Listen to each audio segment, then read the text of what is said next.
what needs to happen, like at a federal level, in terms of if we are truly to live in a post doctrine of discovery world, what would need to happen? I think post doctrinal discovery, we need Landback as first and primary.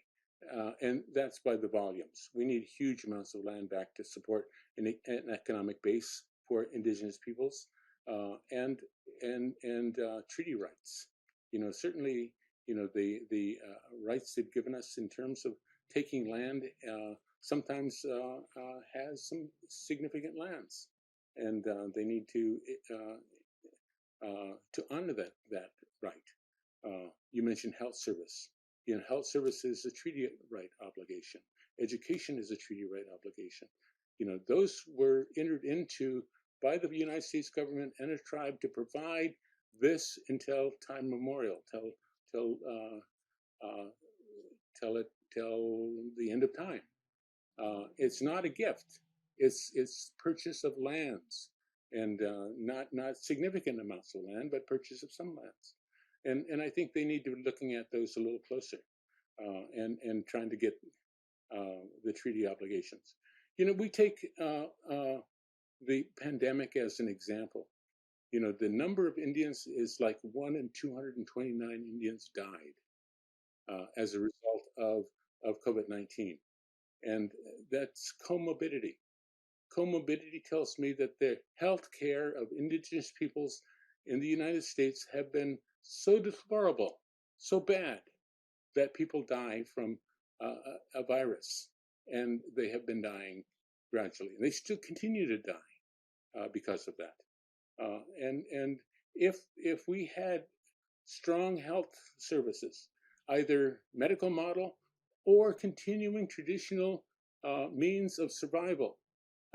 Right now, Native people are caught between gathering plants that they know are effective, opposed to a medical model, and so they don't do anything. And I think more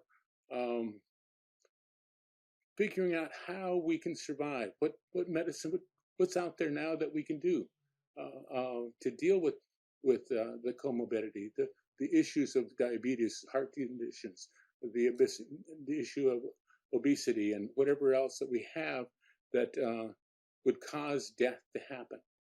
And how do we do that? It's going to take a long time. It's going to take a lifetime. It took 500 years for us to get here. It's going to take 500 years for us to get out. And just real briefly, what's the Catholic role, or what's the Catholic Church's role in all of this? What accountability do they owe? I think the Catholic Church, as well as other religious institutions, owe quite a bit. First of all, stop missionizing.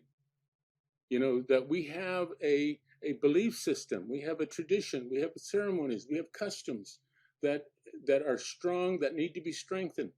Their efforts to missionize us, to change us, has been more detrimental to that process than anything.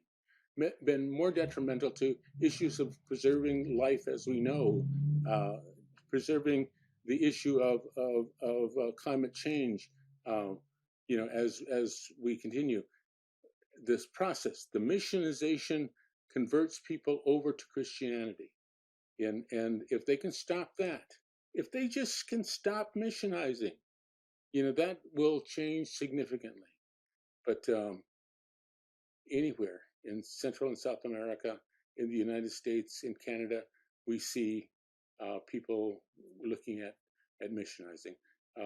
And all the denominations need to look at that a little closer.